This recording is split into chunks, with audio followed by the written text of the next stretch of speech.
Hello again, listeners, and welcome back to the Kotu Classic FPL podcast. I'm your host, Solomon. And as usual, I have my co-host with me, Chama. Nakam. Boy, why you cool, man? Num for them, eh? Yeah, bah. Me cool, man. Santa Yara. So, yes, this is now another double. It's like we are Vegas tired of the onslaught of double and blank gimmicks coming, but this is what FPL is all about.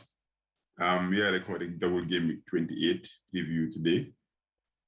We've just had some announcements, and the FA Cup fixtures have been played. So now we know who's going to blank and who's going to play in 30. So we'll talk about that in this pod. We'll also talk about the team review for 27 and disappointments from Burnley players. Especially my man Weghorst. So we are coming to rant about that as well. And we'll talk about our mini league updates for the 27 Monday of the week. And then we'll talk about mostly from game 28 to 30 and see like the fixtures that we have to concentrate on and plan ahead for. So Chama, game week 27, how was your game week? You played the free hit? I was on a free hit, yeah. But before we move, you need to congratulate me on winning the League Cup. You have not done that yet. Oh yeah. I'm glad you Man United fans, No, it's not about that. It's not, when you're not part of the cup, to be honest, you don't really need to even, it just escaped my mind because I'm like, I wasn't playing, so that's fine. But you're right. Congratulations. Congrats, Liverpool fans, for winning the FA Cup. Even though before, when people used to win it, it wasn't a big deal. But now it's a big deal. So no, you are not congratulated. It's still fine. You still have to pull some. You still have to pull the legs, right? honestly, it was a really good game. That was a really good final. Like how many, chopped off goals. I was like, can we get a goal at least? But it was a really good game. Chelsea also deserves some commendation for that because they played a very good game as well. It was just sad because somebody had to win and somebody had to lose, and it just happened to be them. But it was a good game, so congrats for that. Yeah, definitely. I cannot agree more. I think it was one of, like many say, it was the best 0-0 you can ever wish for, because usually 0-0s are boring. But if you look at the numbers in the game, I think both teams racked up an XG close to 2. So it was a game that was supposed to end like 2-2 or 3-3, something like that. Both teams give it their all. And then the penalty shootout was just draining. As a fan, it was not an easy watch at all. But it could go anywhere. Yeah, it could go anywhere. But I think neutrals enjoy that. If you are a neutral, if you are not supporting either teams, I think that was a game for the neutrals. Yeah, I watched I think the second half, so it was like, wow, so many goals. Anytime I was like, okay, yeah, that was a nice goal, and then it was chopped up. Yeah, I was like, man, can we just get a goal? And then when I saw for the penalties, I was watching the alerts on my phone. Every time I check, this is scored, I was like, when is anybody going to lose? And I heard that they were really quality penalties. Yeah, top quality penalties. Both teams top quality penalties. Yeah, I think maybe 2 or 3 penalties you will say maybe they were close, but otherwise everything was spot on. Wow. Top penalty shootouts. Yeah, it was a game too. It was really an enjoyable game. I told you this Liverpool team is looking like a cup team this season. Yeah, I think you told me that. Yeah, prepared for the cup. Team. But nonetheless, the League 2 is looking very interesting now with Manchester City. 6 points now? 6 points, right? Yeah, it's 6 points with Liverpool having a game in hand and Liverpool having to play against Manchester City. So, in a way, it's in Liverpool's and both Manchester City's hand, because, for example, if Man City win all their games, definitely they're going to win the title. And if Liverpool win all their games too, they're going to win the title. So, both teams, they have a claim to win the title. And I think there was a big development today in Pep's press conference. Man City have a big injury concern, and that could be a big swing, because Luis Diaz, he is out for up to 6 weeks with a hamstring injury, and we know he's their talisman when it comes to their defense. So I don't know how they're gonna cope with it, but they are a quality team. I think they should be able to cope with it. They have Stones, they have Laporte, but Diaz have not been great this season compared to last season. Exactly, that's what I was gonna say. He hasn't been. I think it was even time. If they had benched him, we have done the team some amount of good, because he hasn't been great this season. Whether it's fatigue or whatever it is, he hasn't been great. But I think Man City, Pep has built the team in such a way that they can survive anybody. Anybody can play in that team. Anybody can be replaced in that team. Because if KDB was out for a whole season and they didn't feel it and they still went on and definitely, the league, definitely. I they can cannot do agree. it. Honestly, I have no doubt about it. But what they did was they should have been running away with the league right now. And they made a mess of it. And the last game against Everton, that was if they had drawn that game or lost, I think the league would have been over by now because Liverpool would surely win all their games. But that was a lifeline for them. So I think now you're right, it's between two teams, which makes it interesting. I like to see people fight for, I don't want somebody running away with the league at the definitely. game week 30 or 28. It's boring. Definitely. So, the last two seasons there was no contest. Liverpool ran away. There was no competition. Season, and last season Man City ran away with it. This is how we know the Premier League to be. To the last day, people are still playing to win the league. That's what makes it interesting. Yeah, it will be interesting. And by the way, we are like going for everything this season. So we are dreaming. Liverpool fans are dreaming for but it's not realistic, at the end of the day, it's not realistic. We cannot win. It's possible, man. It's possible. Yeah, well, the possibility is there, but I think that is just, a sweet talk for Liverpool fans, at least enjoy it whilst you are still in all competition. Believe, but we take it one step at a time. So nonetheless, let's cut the Liverpool talk and then let's move into our interesting stuff, which is FPL. You were talking about my free hit team. It was a mixed feeling. I would say it was a really mixed feeling. Let me just put up my team. I ended the game week with 59 points. Of course, I tripled up on the Burnley players because they had the double, and they ended up with 11 points in grand total of 14 points, including my captain Workhouse. So that was not really a double game week team that to enjoy. Of course, if you are relying on Burnley as a double team, then there is no hope. That's it. That's how low we have stooped this season. Yeah. If not, and we had surprise heroes like Tottenham. They have not been that entertaining. They have not been that impressive, especially Kane. Until recently, in the last few games, he's looking really himself. So he was the savior for us with the 11 points and Son with 9 points, which was nice. And Man City too, I went with the double defense, Cancelo and Laporte. So they gave me the clean sheet too with some bonus points.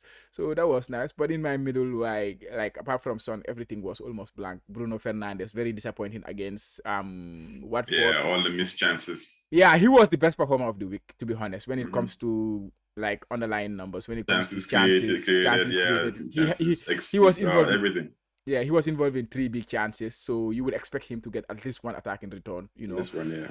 But it was not to be. Sterling, he also blanked with a 3. Sancho, I was hoping for my, finally he's arrived, and then the coach decided to bench him. I don't know what was that. He was tired, because I was reading before the game that I think he needed rest because during the midweek Champions League game against Atletico, he didn't look himself. Because he was playing very well. Yeah, but he only played about 50 minutes or 60 something minutes. So I think he should have been able, especially considering the form he has been in. So one blip should not be, because if you are talking about tired, Sancho has not played a lot because he has been on the bench. Coming off the bench. True. That's true. So I don't see what, but of course the coach knows better than me. So maybe he was thinking something else. The coach has rotated the team very well, which is, I think, there's something that some fans have been commending him on, because the rotation has been pretty good. He's benched a few top players once in a while just to get them some. Yeah, but I guess you're right. He's on form. He's one of the players, apart from Bruno, that's on really good form the past 2 games. So it's strange to see him rested in a game like that. Yeah, it was very strange. And he's very young, These young players, they can go. He's fully fit. He's fit, yeah. He's fit. Yeah, but nonetheless, 1 point. It was disappointing. And then forward, Harry Kane with the 11 points, and then you have Workhorse. I don't know. I don't even want to know his name. Thank God I only brought him for a free hit, so I'm not gonna see the side of him again. But again, I think he was a bit impressive. He scored a goal disallowed, like you said. Yeah, it was chopped off offside. Yeah, and then and then he also hit the post. So he was looking impressive in the first. For him, he was unfortunate. Broha too was very disappointing against Norwich. Yeah, that's it for the 59 points. I cannot judge the free hit now. I have to judge it based on the next 4 game weeks or the next 3 game weeks, that is 28, 29, and 30, because I played a wild card, planned the free hit, everything combined together. So at the end of this period, that's when I will know if this free hit was really a success or not. But it was a low scoring week, and considering my team, which is actually I should not do that because again I wildcarded to free hit in this game week, so I cannot say that. But nonetheless, 59 points, I would take that. A little green arrow, I went to 1.2k, so not bad. How was your game week? You didn't use the free hit, but you did. You were in the mix with the free hitters, right? I was in the mix, man. I just kept it simple. I took a -4. I think I made 2 transfers. I can't remember the transfer that I made, but yeah, just 2 transfers to try to hang with the big boys. I brought in back horse, but it didn't work out for me. But yeah, 55 points when the average was 40, it was okay. So say 51 points if you remove the -4. So Foster was the one that did really well for me against Manchester United with 10 points. Cancelo with 9. Cucurella, I think he considered 2 goals. So he got a really nice 0. He got a yellow card too. So nice 0 for him over there. Livramento with 8, impressive. Bowen also disappointing with 3. Coutinho with 3. Fernandez with 3. Son with 9. So you can see the midfield was the very underwhelming part of my game week. All the top players were the ones that I expected to do well, especially Coutinho, because I brought him in as a differential, but he hasn't been doing very well for me. Yeah, up top, 3 strikers. Broha 2 points, Dennis 2 points, and Weghorst 6 points, who was the captain as well. And I think I had Aid Nouri on the bench, who also had a 0-pointer. So honestly, it wasn't bad. If you look at the average, and I had a gimmick rank of 1.2 million, and I had a green, because it's slight green, I think, to 135,000. I think it was I'm not sure what, I think it was a red or a green. Was it a red? Wasn't it a green? I think you had a red the earlier week. Oh, I'm not sure. I think it's supposed to be a red because I was on 120 something K. Oh, okay. I was 120 something, 25K. So it's like a 10,000. Oh, okay. It's my bad. But it's still the same. Not much change, anyways. That's still okay. Comparing like as long as I could hang with the free hitters, that's fine with me because that was a big risk, So yeah, that was our game week. And moving on to the results and recap section, like the games that let us down and the ones we're expecting to do very well. Like Yeah, actually, you see, I did not even change the photos on the results because it was Workhouse we were hyping up here, and and Harry Kane, of course, because we were on the free hit. I'm sorry you didn't get him, but the free hit has all of them. I really wanted to, but I couldn't fit him. And he ended up being the star performer of the week. Not necessarily the top scorer, but he was a star performer for the free hitters because he gave them 11 points and he had an exceptional game. And also his goal, Son's goal was the 35th. They combined together, so now they are the highest. Top. Yeah, Lampard and Drogba used to have it, so they break their record in terms of passing each other, assisting each other. So they are now at the top. So congratulations to Son and Kane. And Kane is looking really impressive right now. And he is. Yeah. But the problem with Tottenham is they are very unpredictable. They will beat this team today, very impressive, lose against a smaller team, and then lose against Burnley the next game. So yeah, but it was a very interesting game, and that was the game that also. It was a sad game for me because I love Bears. I love Leeds. I watch Leeds because of Bears. I enjoy them because of the way he set up his Leeds team. So that was the last nail in his coffin. Nail in the coffin, yeah. The final nail in his coffin. It was sad to see him go. Yeah, because why he's special? Because he's different. He's different from other managers. He has his own style. He comes with his own game, which is very unique, And everybody, I think, if you have a team, the second team you support is Leeds. The second team you want to watch is always Leeds because they are very impressive. You always enjoy watching them play. Mm-hmm. So it is very sad to see him go now.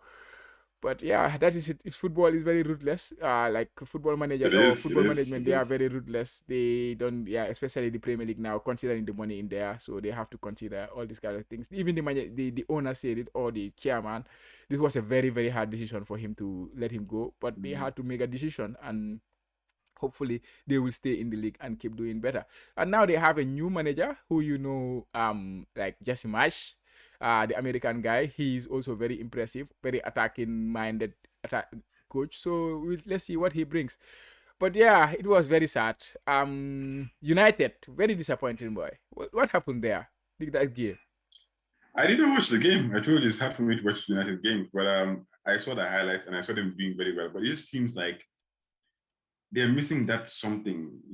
For some reason, I think since Ranić took over, they've had like the best attacking stats or expected goals or whatever you can call it. Like in the whole league. So they're just missing like that special thing to just convert all these chances into goals. Like the misses that you see is just ridiculous, man. Like just one touch in the right direction is supposed to be a goal, and then all of a sudden, they're hitting the bar or the keeper is pulling off some incredible saves. All these things. But I think at some point, I don't think it's going to be the season. If it's going to be the season, it might be the latter end of the season. But I think the way they're playing is encouraging, nonetheless, to say that. But they should be taking these chances because the race for top four is very difficult this time around. It's very difficult. So, and Arsenal are on the side wings. They are doing their thing in a very silent way. I fancy them to break into the top four. Arsenal, to be honest. They did not play this weekend, of course. They were supposed to play.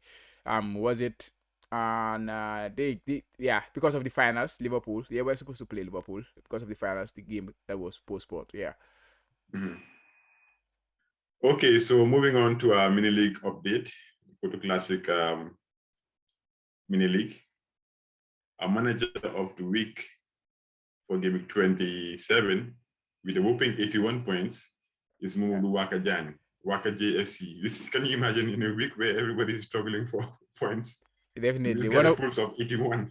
Yeah, one of the free hits I saw that really worked well. And wow. He went with the Cash. Like Cash scored a goal, and kept the clean sheet for Aston Villa, and he captained Kane instead. And he didn't even go with Workhouse, on a free hit, and he didn't even go with Workhouse. Wow. What a double game. And he benched me. The only player. So he did not have any doubler in his team. All the players were singlers. Except me, yeah. And me was on the bench. You can imagine. Wow, what a brave guy. I can't do that. Yeah, so congrats, Waka. You did a 3-5-2. Congrats for being the manager of the week for Gaming 27. So Cash, in goal, he has Michael. Yeah. The backyard, Cash, Cancelo, Livramento. Midfield, Coutinho, Bowen, Zaha, Son, Ward-Prowse. And then Captain Kane, and then Broha. This is a really solid team. Like most of his differential picks, they really came well for him. Definitely. Cash points, yeah. And looking at top five, things still unchanged. Just one movement. In moving into fifth is Jibril Fall, Modernistas, and still in fourth, Andrew Henning. Third, still the same, Ahmed Tijan Suleiman. Second, Pratik Arora, still the same position. Yeah. And still keeping it locked is Mr. Kotu Classic himself. It's a chairman in first place. but you are knocking on the door too. I can see that you are knocking on the top five door very close. I don't think so, man. I've just been going in and coming out. It's like it's just very unstable. No, but I can see you. I can see you cracking it because of the chips you still have in your pocket, so in your back pocket, I hope so. Yeah. If you play them well, to hang and try to do as much as possible what I can. Yeah. You just need a bit of luck. With a bit of luck. Yeah, I think you said it. You said it the right way. With a bit of luck. Okay, so we'll talk about some double game week 28 fixtures, which is the heart of this podcast today, because that's what everybody is waiting for. Even myself, I haven't even planned yet because I'm still thinking it. Yeah. So to go through the fixtures, let me just call out the fixtures and then we can delve into it. We have Leicester, Leeds, Aston Villa, Southampton, Burnley, Chelsea, Newcastle, Brighton, Norwich, Brentford, Wolves, Crystal Palace, Liverpool, West Ham, Watford, Arsenal, Man City, Man United, which is the derby.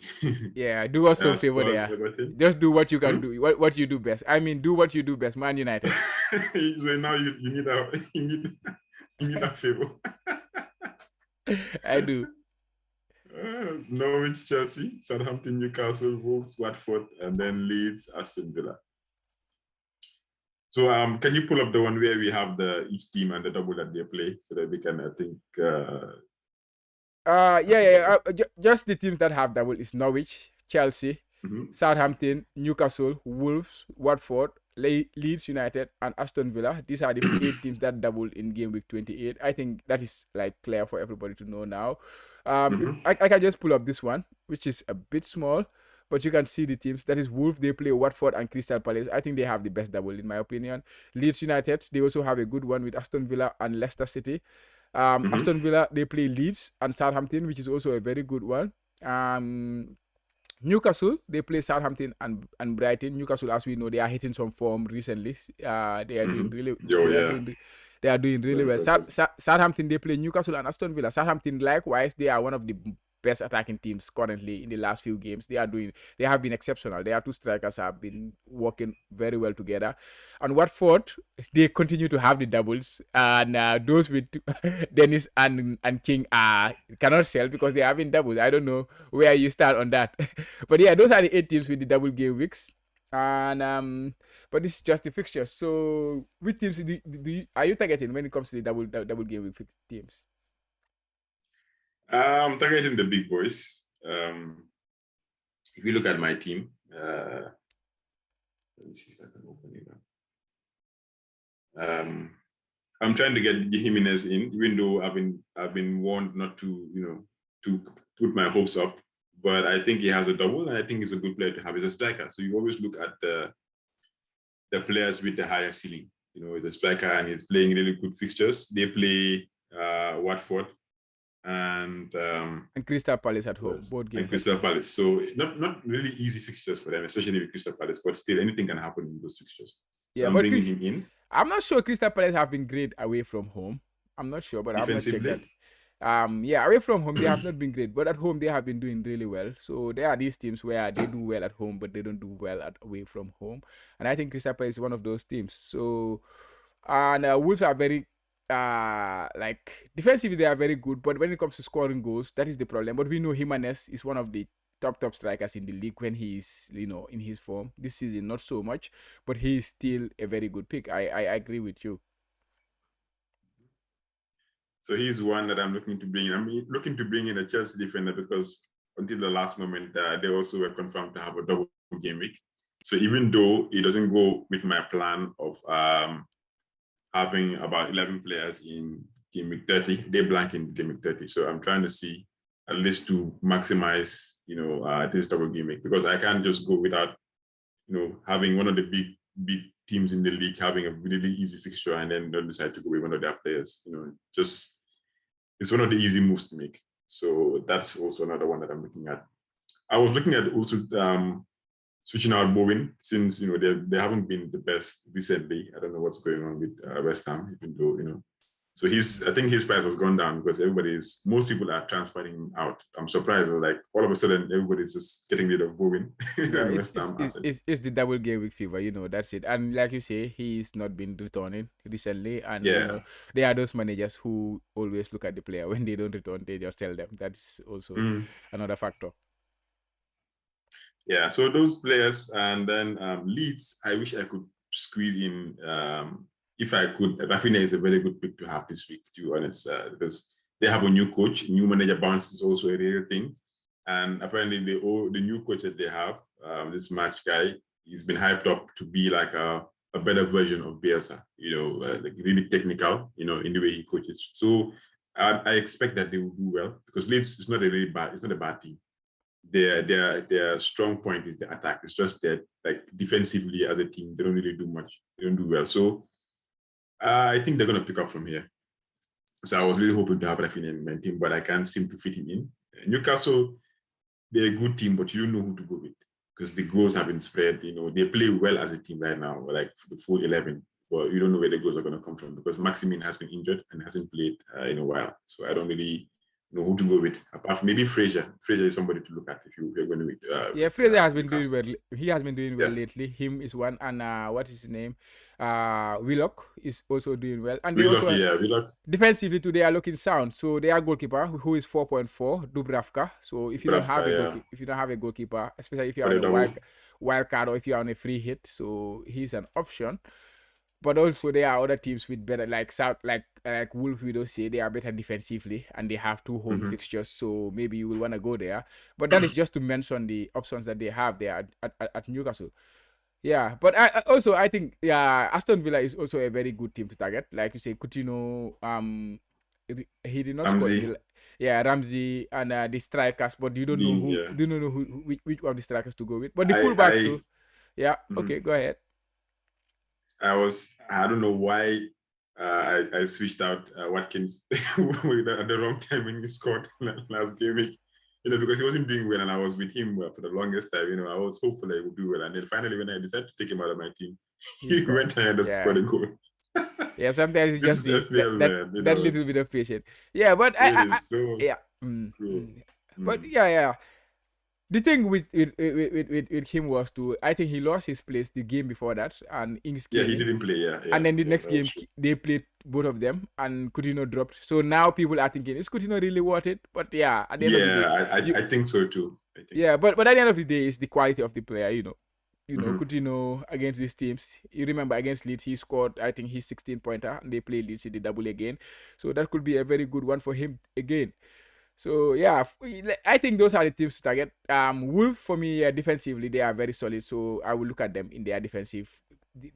Personally, of course, we'll talk about my team later. But as you remember, I wildcarded in game week 26, and these fixtures were already announced by that time. So my wildcard was already taking into account what is going to happen in this game week. So I have most of the players. Of course, I don't have Coutinho in my team, but I have like most of these players, like Wolves players, the Aston Villas, a couple of them, and Chelsea was the one that caught us by a surprise, like you say, because the double was announced very late. But I was also thinking of Chelsea. I think I told you a few weeks ago they will become a relevant team in the near future, and right now they have not returned big, but everybody is scrambling on the Chelsea assets, but rightly so, because they are a top team, like I say. So it's just a matter of time before people get there. So yeah, Chelsea is a team to target. They have a nice double, Burnley and Norwich. The only problem I have there is both of them are away from home, so I don't know, but they are good fixtures nonetheless. I think when it comes to attack, the attack has been faltering recently, but you cannot really pinpoint anybody who's an attacking asset right now. Yeah. But when it comes to defensive, they've always been a good defensive side anyway since the start of the season. The only thing is now James is one of the best attacking options this season, and he's back, but we don't know whether he's nailed or not. Yeah. But there are other options like Rudiger, who's hasn't missed the game, and he's always reliable to start the game because of he's fit. He hasn't had any injuries in a while, so I'm looking to take a punt on him to try to bring him in for this game and then see how it goes. Yeah, but if I would get to choose, I would go with James. James is like it's good to have a defender who's going to keep a clean sheet, but then an attacking defender is also like a bonus to have. Yeah, only problem, we don't know whether it's going to start both games. That's the thing. Yeah, that's the thing. We don't know he's going to start both. Yes. But it's like how comfortable are you taking the risk? Depends on the manager themselves at that point. But yeah, also you can consider that the fact that Aspilicueta was out in the Carabao Cup, so he's out for this weekend. So he's injured. So possibly that also enhances the claim for James to start. I don't expect him to start both, or I don't expect him to play 90 minutes in both games, but I expect him to have a lot of minutes in the 2 games.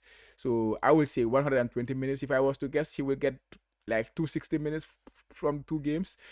But yeah, maybe it will be too much for him to start both games. But let's see. He did not start the FA Cup fixture. He did not start the the Carabao Cup final, but in the end he ended up playing 70 minutes because the game went to extra time. He played the extra 30 minutes, and then he also came on around 58th minute mark. So he ended up playing 70 minutes, which is still a lot for him.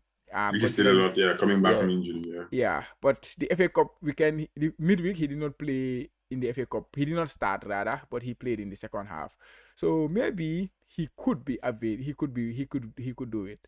Let's wait and see. Another team that we should also look at is Southampton. They have a very good team against us. A fixture against Aston Villa and Newcastle. Yeah. Even though we know Newcastle now is now a different team. It's not the Newcastle that we all know as a game for them to the opponent to lose, because of how poor Newcastle have been. But they have turned it around. They are now a very good team, and I think they're almost safe from relegation now. They're clear of the relegation too. I think the relegation is still there. It's still up in the air. They are doing well in the last few games, but so have been Burnley. Leeds have been dropping a little bit. They have the new money that coming in. Everton have not been doing great, but Lampard, since he came in, he has changed them a little bit. So the relegation battle is gonna go down to the wire, I would say. Maybe I would say Watford and Norwich are the teams that I can see going down. But the third team that to follow them could be anyone. Could be Everton, could be Newcastle, could be Burnley, could be what is Everton. So yeah, it's still up in the air. So that's why this season the Premier League is very interesting. There is something to fight for at every corner of the fight for at every top four is also up for grabs, So yeah.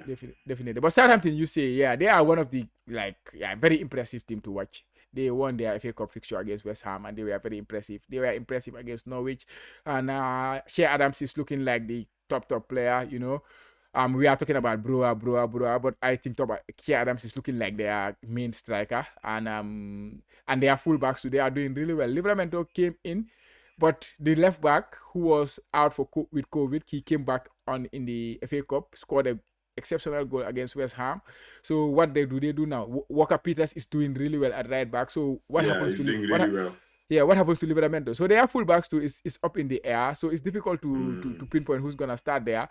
So I would say for them, the two strikers, especially considering how strikers are very difficult, are very scarce this season. I think there are two strikers. It's not even bad to consider going double with them if you are on a wild card or something like that. Yeah, they are that impressive and they attack well. They are one of the best attacking teams in the league in the last few game weeks. So yeah, Southampton is a very interesting team to consider. Okay. Moving on to navigating the doubles and the blanks. So this is where the planning of FPL comes into effect, because if you don't plan, you don't get the points, because there's a lot of things happening at the same time between this fixture and game 30. Definitely. We have a lot of Yeah. We have Lego Mane's table here. He did a very good job. He and Ben Crellin, they are these two, the FPL community cannot thank them enough. The work they are doing in terms of making people visualize what is going to happen is just exceptional. So yeah, we are here up again with their tables to see what is going to happen. Of course, this started a long time ago. Since game week 26, there has been a lot of double game weeks here and there, single game weeks, blank game weeks, big teams blanking. So it continues, and it's not going to end even by game week 30. It's going to continue up to the end of the season. It's not going to end. Let's say game week 30 is going to be the biggest blank for the season. That is for certain after game week 30. But there could be a blank maybe. Game week 33 maybe not, but there is possible because there are teams that their fixtures could be rescheduled, and because the big teams are still in the FA Cup, and we know these big teams are the teams that dominate our FPL teams, the Liverpools, the Manchester Cities, the Chelsea, they are still in the FA Cup. So the FA Cup can also cause some fixture changes here and there. But again, if you want to know that, Ben Crellin, Lego Mane, Planet FPL, these people are talking a lot about this thing. So it's better to follow them and then know what they are saying. But it's also good for you to have the context to understand it. And if you look at here, Lego Mane's table, which shows the next 6 game weeks.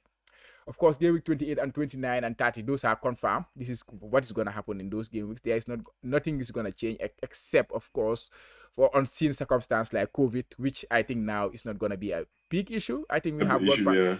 Yeah. So looking at game week 28, which we have been talking a lot of teams, for 8 teams double. Game week 29 too, a lot of other teams will double. And then after that, then there is a lot of teams who are gonna blank. Let's look at game week 29. You have Liverpool will double, and then they will blank in game week 29. On game week 30, and then you look at a team like Spurs, they will double in 29, but they will have a fixture in 30, which is very rare. Arsenal, they double in 29 and then have a fixture in 30.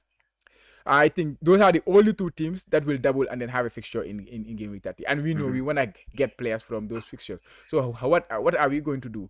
Especially now the chips are gone. Some managers have chips right now. Like yourself, you have the free hit and the wild card still in the pocket. Myself, I have nothing. I don't have the wild card. And these are the transformative because bench boost or triple captain does not help you when it comes to navigating fixtures. It's about the transfers, it's about the free hits, it's about the wildcards. So what are you thinking about for navigating this period? I think a lot of managers have not managers, a lot of FPL content creators on YouTube have made like really good strategy or cheap strategies like Andy. I watched these and I was really impressed with this. I haven't watched others, but I've heard there are a lot of other strategies. But for me personally, I was thinking of free hitting in 30. That's why I wasn't even bothered about planning for anything that's 30. I was like, okay, any feature that is available, I will just use my free hit chip, get the best assets, and then put them in my team. But then I realized that, okay, you know what? There are other there are other chips. There are other fixtures that are going to be coming after 30. Ben Killing was saying that the biggest double is going to be in 36. So I was like, okay, now that changed my thinking, saying that if I can navigate 30 with like a lot of players, because if you look at 30, the fixtures are not the best fixtures. It's not like it's not worth using your free hit that, okay, I'm going to get the maximum points. It's not the big teams are not playing. Yeah. So what's the point of you utilizing that chip, wasting it for the minimum points for that game week? You might even use your free hit and then get the same point as somebody who has like 5 or 6 players. So it doesn't make any sense. I was like, okay, let me try. So once the FA fixtures start coming out, then I start trying to see if I can navigate and get the players in, starting from game 28. 29 also takes some few hits and also getting some players. And then if in 30 I can get about at least 9 to 10 players, filling 9 to 10 players, I think I'm fine. So that's what I've been trying to do. The problem now is Chelsea have come in with their own very good fixture, which has forced me to kind of be a bit fluid. Yeah, consider them for 28 and 29. And then maybe instead of, I was supposed to have about 10 players, for 30. So now Watford is not playing. So that makes it, I think, 9. So even if I have to bring in a Chelsea player, I have to either take more hits in 29 and 30 to fill at least 9 or 10 players, because I'm going to bring in a Chelsea defender. So, I mean, there's a lot of thinking. So I think depending on the type of strategy you want to employ from now on to 30, that's if you don't want to play any chip in 30 or free hit, then you have to start planning now, or even give me 27. Yeah, you start getting in some of those players. You need to plan a long time ago. So either that or you start taking a huge, ridiculous amount of hits. And also taking hits doesn't make any sense for a game like 30, where the average is going to be low. Unless something crazy happens, like somebody hauls score 5 or 6 goals, something like that. Yeah. Well, it doesn't look like it's going to be a really high scoring game week anyways. So why take hits for that game week when, your average is going to go, it's going to reduce, your points average is going to reduce in 30. So all these things you have to consider. But if you can live with making your moves and taking the decision, I think that's fine.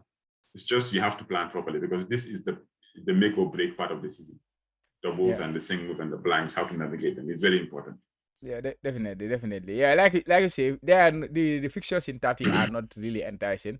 Maybe for a few of them, Leicester, they play Brentford. Brentford have been woeful, so maybe we will expect Leicester are a very good attacking team, considering Jamie Vardy is back. So maybe if managers are on free hit, of course, Jamie Vardy will be a consideration in that team. And then you look at Wolves, they play Leeds. Defensively, Wolves are very solid. So maybe you can consider the Wolves defense and maybe a Jimenez, because Leeds are also leaky in attack, but we don't know what Jesse Marsch is going to bring into that team. And then you look at Arsenal, they play Aston Villa. So who are you gonna back for that game? If you're gonna back Arsenal to win that game, you don't want to get the Aston Villa players. If you're gonna back Aston Villa to win that game, maybe you're not gonna back the Arsenal players. So it's a tricky one. Spurs play West Ham. You're gonna back Bowen or you're gonna back Son and Kane. So yeah, it's difficult to play that game, that fixture. But again, if you have a very bad like if your team is not set up for that, like because if you have not been planning and your team is not set up for that, you cannot put out, let's say, 5 players or 6 players, because it's possible. If you have triple Liverpool, triple Manchester City, for example, have the Man United assets, if your team is looking like that, maybe it will be difficult for you to play that game. To get these players, yeah. Yeah. So in that case, a free hit might make sense. But like you say, the average is gonna be low. The average points is gonna be low on that game week. So if you can plan and get at least 8 to 9 to 10 players, something like that, that's fine. Then that should be fine to go to navigate that fixture. For me personally, I think I started planning since game 24 or 25. When I knew that and I think it was clear that this is gonna happen. It was just a matter of waiting for the FA Cup results to go.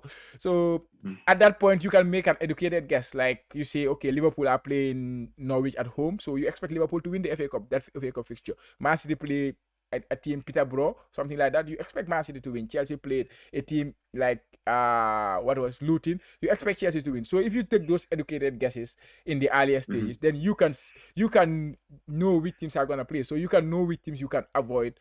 Or like myself, I have triple Liverpool right now, but that's why I brought in Van Dijk, because I know I was not gonna keep Van Dijk. He's not a player I wanna keep all season. But now he's an easy sell for me in game week, after game week 29. In game week 30, I can sell him. Salah, Trent, I don't want to sell them. Those 2 players, I can bench them and then, come up with them after that. And then you look at Manchester City players, you see I only have Cancelo. And Cancelo now is an easy sell because they got a blank likewise. Yeah. So, but Chelsea, like you say, they are the ones who come and confuse the situation a little bit because of this double game week. You want to have a bit of it. You want to have a piece of it.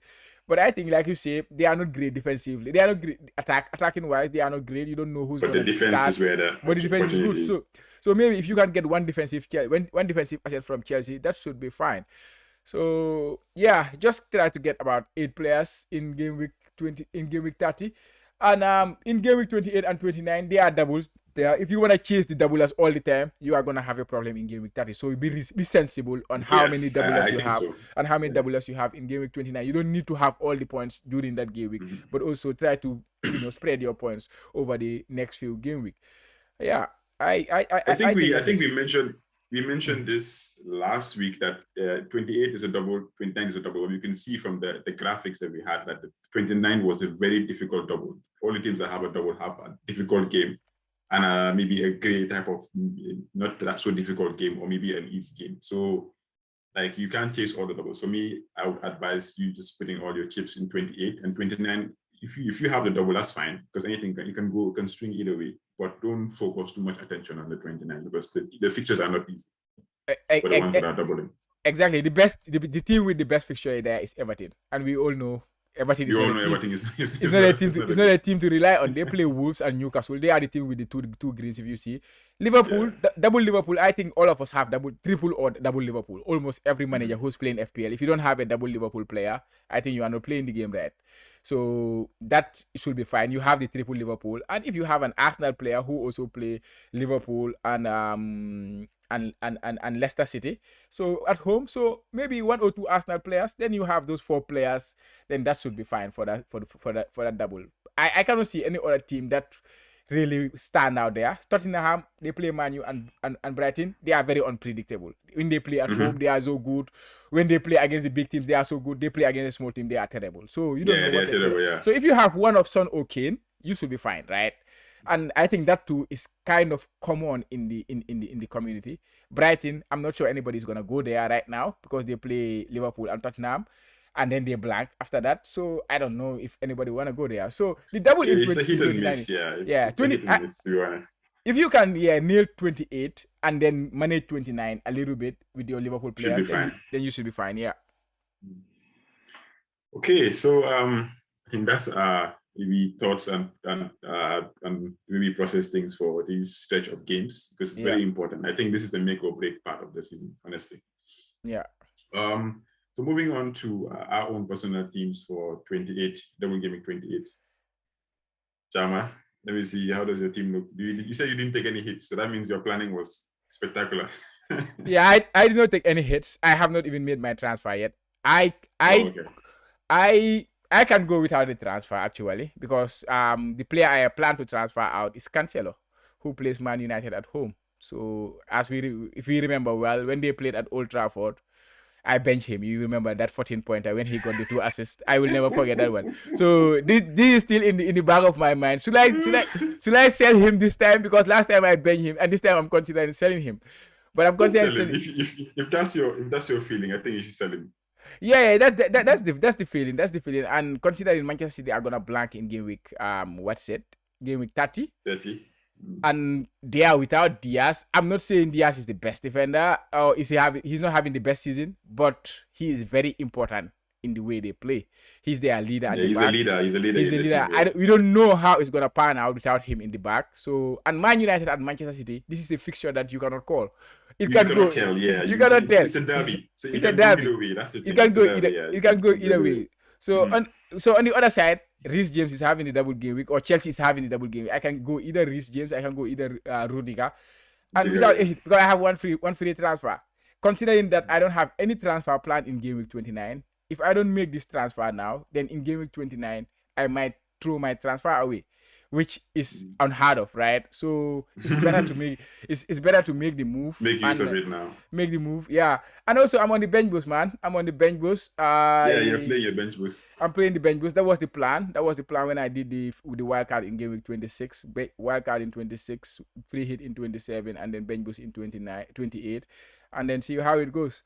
And unfortunately, Arsenal we are supposed to double, like we are predicted to double by Ben Crellin, but it did not materialize. They were supposed to double with Chelsea, but that did not work out. They decided to give Chelsea their other double, which is Norwich, instead of the Arsenal fixture. But it's okay. So Arsenal, they play Watford away from home. Watford have not been impressive lately. Of course, defensively, since Roy Hodgson came in, they have been better. You can see in their last game against Man United, they kept another clean sheet. I think that's their second clean sheet of the season, and both their clean sheets is kept whilst Roy Hodgson is in the team. So you can see the impact he has in their defensive team. But Arsenal against Watford, I think Arsenal are a better team, so I will expect Arsenal to do well. And Watford are not scoring a lot of goals since he came into. So, and I have Ramsdale as my bench goalkeeper for the bench boost, which is not a bad idea, I think. And Saka, Lacazette, and then if Reece James come in, that's Reece James on my bench. So it's not a bad team to bench boost with 3 Arsenal players and Reece James. So what do you think? I think for me, it's always a risk to have multiple players, especially for the bench boost or any team that you're playing, to have like multiple players in one fixture. You can go well, but I don't see. Maybe I'm wrong. I don't see this game being like a game that's going to like be high scoring. So if it probably a 1-0 or 0-0, you never know. But yeah, I mean, if you planned it all this while, I think all your planning has been coming to this moment for you to bench boost in 28. Well, personally, it's putting all your eggs in one basket if you have all these Arsenal players for one fixture. Yeah, definitely. Yeah, well, I understand your point there. But like I say, it's always about making an educated guess. If you give me Arsenal playing Watford, and you tell me if I was putting my money on one team, I would put my money on Arsenal to win that game, right?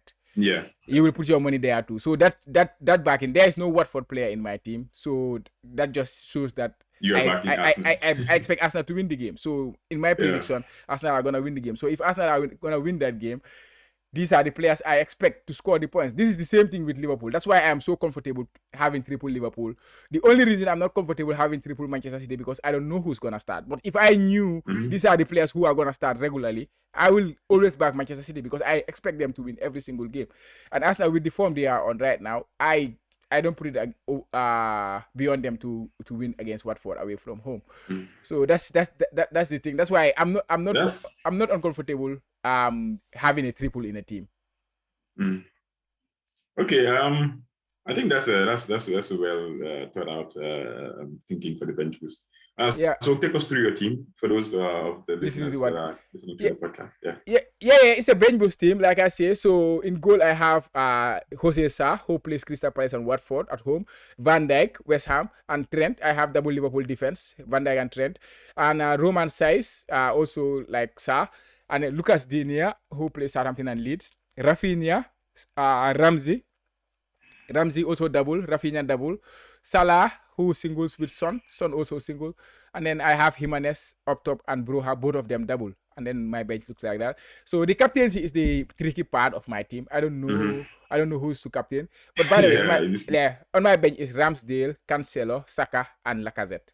Cancelo is likely to go out for Reece James. Yeah. Okay, so for my team for Gimmick 28, I haven't made my changes yet, as you can see, but this is like a draft that I made. I went with a 4-3-3, sorry, but Cancelo is going to give way for Rudiger. Yeah, so let's see how that goes. So I have, let's say, Rudiger. Dean is probably going to stay because he was the one that was supposed to make to come in. But now, since Rudiger is taking that position, we'll see how it goes. Livramento, Ed Nouri, Trent is going to play instead. And then you have Rudiger. That's 4. And then in midfield, I have Coutinho, Salah, and Son. Son, I never had Salah, so Bruno was in my team for 2027. Yeah. So I'm bringing Salah back in, which is why I'm going to take a -8. Yeah, I'm sure it's something that is really large to take in this gaming, but it's going to be worth it because there's so many easy or good fixtures for the doublers. And up front, I have Broha, Dennis, and Jimenez, who's going to come in for Weghorst, the failed experiment. So we'll see how that goes. My bench is looking pretty good. I even considered bench boosting this week, but I wasn't just happy with the fixtures. We could go either way. Bowen on the bench plays Liverpool. Saka plays Watford. Have Trent, who's there, but who's going to play. So somebody else is going to be on the bench. And then I have Ramsdale against Watford. So I was like, I think I can do better. And taking the hits too, it would have been a good week to bench boost, which was the original plan. But as we know now, I'm having second thoughts. I probably want to bench boost right after a wild card, maybe in 33 or so. Yeah. I'm going to wild card in probably 31 and then bench boost in 33 and then play free hit in 36, which is about to be the biggest double game week according to Ben Curran. So we'll see how that goes. I'm just trying to get the maximum number of double game week players this week, even if it's for -8. It's going to probably, work out in that favor. Yeah, but let's see how that pans out. But that's my team for 28. Any comments? Yeah, of course. The first comment was like I saw Trent on your bench, so but you say he's gonna come in for somebody. Yeah, he's gonna come in. Yeah, so for who? That is the big question. Because if it means you are taking a hit to bring in players, I would expect them to start with your team. So who is Trent gonna be replacing? Is it Dennis or something? I don't know. What's the plan there? No, Trent. Oh, you mean when he comes in? Cancelo is gonna play because Dean I took out for, I can't really remember who's in my team. Yeah. In 26. Yeah. Let me just quickly. That was Cucurella, I can't remember. Yes. So Cucurella is probably gonna leave, and then Rudiger comes in. So it's gonna be Cancelo. This is gonna be difficult, huh? yeah. It's the team. It's the team you sent it. That's right. But this is I have a lot of good options. So I think Trent is gonna bench. Trent is gonna bench. But It's gonna be first choice on the bench because I thought about it. It's gonna be Cancelo, Rudiger, Livramento, Ed Nouri. And then you have the midfield stays at the same. Coutinho, Salah, Son, and then Broha, Dennis, Jimenez. So if you look at this, honestly, I don't know. There's no way because all the rest, it's difficult, man. It's difficult. So are you backing that player you are bringing for a hit, Rudiger? Yeah. With a -4 to outscore Trent. To outscore Trent. Yep. Wow. Against West Ham. You are brave. You are braver than me. Then. Yeah, for sure. I back that move. Wow. I think it's gonna outscore them. Yeah. No, the only problem I have is it's not just about the outscoring, because the -4 you have to attach it onto that, because if you take let's say Rudiger scored 12 points in the double game with 2 clean sheets, for example, no goal. 2 clean sheets, yeah. 6 points. Mm-hmm. Okay. Yeah. Trent scores 8 points. Basically, it's the same number of points, right? Mm-hmm. And Trent, the upside is much higher than Rudiger's upside, because he will also give you some attacking returns. I think that is a big move to make. If it was for a direct transfer, benching Trent, it could be understandable. But for a hit, it's you mean direct transfer as in how? What do you mean by that? Like if you transfer in Rudiger without taking any hit to bench Trent, like I could understand that as a trying to go for the double game weaker. But to take a hit for Rudiger and then to bench Trent on top of that is something I will not do, because I know Trent has a higher upside. Even with one game, he could outscore. He could do it. I know that. He could outscore Rudiger. I mean, it just needs a one assist and a clean sheet for Liverpool, and then Trent is on 12 points, because he's always on the bonus points when he scores, when he gets these points. So that could be 12 points for him. One assist. To be honest, it's just the fear of missing out. But looking at my team, the team is pretty good. The changes I've made in this team is just Jimenez, Salah, and Dean, as you can see. So if Chelsea didn't have any double, it would have been good. But not wanting to miss out, I think Cancelo is the only one that I say for fact. But I'm sure that. But the fact is you're really not missing out. Because I think so. Because at the end of the day, it's about the points. Like I always tell you, me, I always pin it there. It's always about the points. It's not about who give you the points. That does not matter. If you have 60 points without Trent, and you have 60 points with Trent, it's always 60 points. It doesn't matter. Yeah, it doesn't matter. It doesn't matter who gives you the point. It's always about the points. Yeah, of course, it's more beautiful looking at these players, like in your team, the Trents, the Salahs. But at the end of the day, especially when they are blank, when they are playing a single game week, I think you can back your double game weekers and go for the double game weekers, and then, and go with Trent. And Trent can simply outscore Salah. And you are taking a hit also for Salah. So, yeah, it's something I will not do anyways. But yeah, it's just my view. I mean, I'm thinking about it, man, because the reason I brought in Dean is because he's playing in 30. Yeah. So you see, so all these things were geared towards like having a fixture now and also covering game week 30. So I think so I have to rethink this. The Salah move is not imminent, but of course it's Salah. It's not imminent. Oh yeah, it's Salah. Salah's if there's anybody that I want to own and I don't even have any issue with, I have to bring him in for Salah. Even though his price has gone up I think by 0.1 million. Doesn't matter. He has to come in. Honestly, but I feel it's not imminent. I mean, well, of course. You mean it's not necessary to own Salah this week? It's not imminent. Yeah, you want to get Salah, but I don't see it as an imminent move for this game week. Like really? because it's gonna be a hit, and you are gonna take a lot of hits to assemble this team, and that hits revolve around Salah. You want to get the double game because you want to get Salah get a single game week. It's not imminent. I think there is not much difference between Salah and Trent. To be honest, personally, I think there is not much difference. I know Salah can score a hat-trick. It's normal. That is normal. It's football. But also, like I tell you, I think if you look at the last few game weeks, you can compare Salah and Trent. Maybe just recently, before Salah goes to the AFCON, Trent was outscoring Salah regularly in the season. Trent is the second highest leading scorer in the game after Salah. So there is not much different to start either way. And then, like you say, I know it's the fear of missing out. Everybody's having Salah, so you don't have Salah. That's the thing. I don't know if you're gonna captain him or something like that. No, I'm not gonna captain him because he's a single game player. So that's the thing. So yeah, you are doing a lot of moves. It's difficult to visualize everything, but if it goes to -8 to bench Trent, it's just a lot. to bring It's Salah, a lot, right? Yeah, it's a lot in my opinion. Yeah. So if you were me, what moves would you make? Let's just keep it simple like that. Yeah. Looking at your team, because this is not your team, of course, I have to look at look at the other team. But no, the only changes I've made so far is Dean, Salah, and Jimenez. Those are the only three. Cucurella, Bruno, and then Weghorst. Yeah.